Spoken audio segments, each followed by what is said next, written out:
Could there ever be an atheist on a sinking ship? Assalamu alaikum brothers, sisters, friends and everybody else watching. Welcome to Thought Revolution. In this video we're going to be looking at the 31st chapter of the Quran, verse 32. But before we do this, before we talk about atheists on sinking ships, I want to speak about something related to this which is very powerful and important. And that is to do with knowledge, truth, certainty. How do we arrive at these things? See, we live in a world where atheists, generally people, promote this idea that science is the only way to truth, that we need logical, rational argumentation to believe in something, accept something, to be certain of something. All of these paradigms are out there. But the question is, why are these the only methods? Why are they the best methods to truth? Take science, for example. The idea of scientism, that science is the only way to truth, collapses because one, science can't give you absolute truth. It's based on induction. And two, science can only tell you about physical things. It can only observe physical things, study physical things. Therefore, that's why we say science is amoral. It can't tell you about moral truths, for example, right? So science isn't the only way to truth. And even that being said, most of the things we believe that scientists tell us is based on their say-so, their testimony.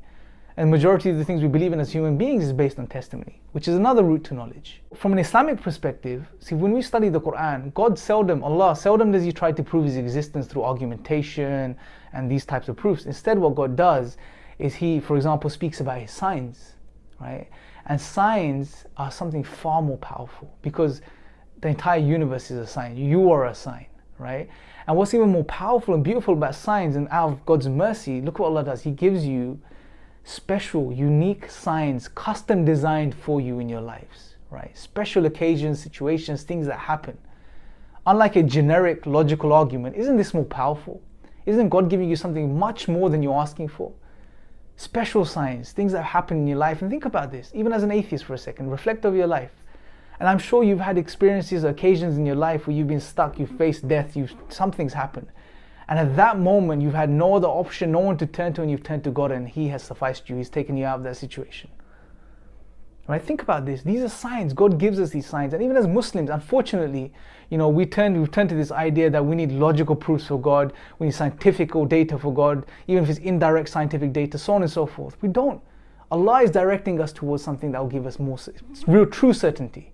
And that is His signs, to reflect over His signs. The Quran is a sign. We call them verses, but these verses are ayat, they're signs, to reflect over His signs, use our intellects, and to accept the obvious, right? Don't turn away from the signs. And this is why in this verse, chapter 31, verse 32, let's look at the end of the verse. God tells us that nobody denies His signs except for he who is an ungrateful traitor, right? Think about this. And the reality is we can't. If we have lived our lives and we have been at all attentive, we would have seen these signs around us, things happen in our lives which, have just directed us, just opened us up and made us realize there is something there. There is something that is controlling my life, directing my life, and so on and so forth. And when we've seen this, a grateful person, when he sees these blessings in his life, his hands, his feet, his teeth, his eyes, when he realizes these blessings and he just doesn't go through life like this person who's sleeping. When he realizes these signs, he's grateful. And when you're grateful, you have to be grateful to someone. You can't just be grateful for the sake of being grateful, right? And it only makes sense. The logical person knows that there must be a higher power, a creator who is directing my life, who gives me everything, who made me, and he is truly grateful, this person. But God is telling us those people, right, that deny His signs are truly ungrateful, and they're truly traitors because they turn away, even after the signs come to them. And what's even more powerful in this verse, if we look at the beginning of this verse, God highlights or points us towards another one of His signs, a very powerful sign. It's an experience. God says when some people are at sea and these waves start coming, high waves which cover them and shade them, and the boats are rocking and they don't know if they're going to make it out alive. At this point, people turn towards God in sincere faith, in sincere religion, and they worship God and they pray to God and they ask God to save them. Ask yourselves the question, in these situations, what logical proof are you basing your belief on? What logical proof are you relying on that's convinced you that God exists and He's the only one that can help you? When you're on a plane, so many thousands of feet up and you experience turbulence and the plane is rocking and you don't know what's going on, and you start praying, even as an atheist, at that moment you start praying internally, what proof has come to you? What logical argument has come to you? What data has come to you that's made you believe that God exists and I need to pray to Him because He's the only one that can help me?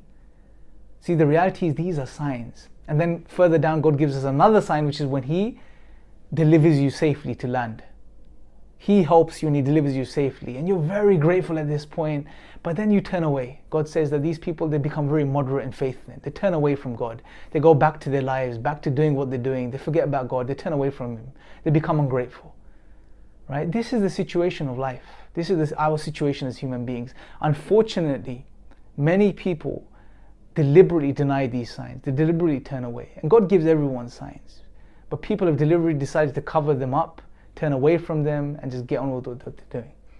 This is true injustice to oneself. Then these people, they want evidence. They want proof of God. It's like saying somebody walking out on a very sunny, bright day on a beach, goes to a seaside and the sun is shining. They stick their head in the sand and then they say, give me proof of the sun. This is what we're doing. The signs are all around us, just like the blazing sun that will surround this person. But if you choose to stick your head in the sand and then ask for evidence for God, unfortunately, there's no one that can help you. So if you are sincere and you want to find the truth, then reflect over your own life, because that is the greatest sign. That is one of the greatest signs. And reflect over the book of God, the Qur'an, which is another sign, right? Reflect over these things, really think about these things, my friends, brothers and sisters, and realize, just to conclude and summarize, don't go by this false narrative and idea that science is the only way to truth, logical arguments are the only way to truth. No, God is giving you something far more personal, far more powerful, which are His ayat, His signs. Turn towards them, reflect over your own life, and worship the Creator of everything that exists, the one that gives us everything, the one that loves us more than our own mothers, and turn to Him and worship Him alone. I thank you guys for watching. Until next time, Assalamu alaikum wa rahmatullahi wa barakatuh.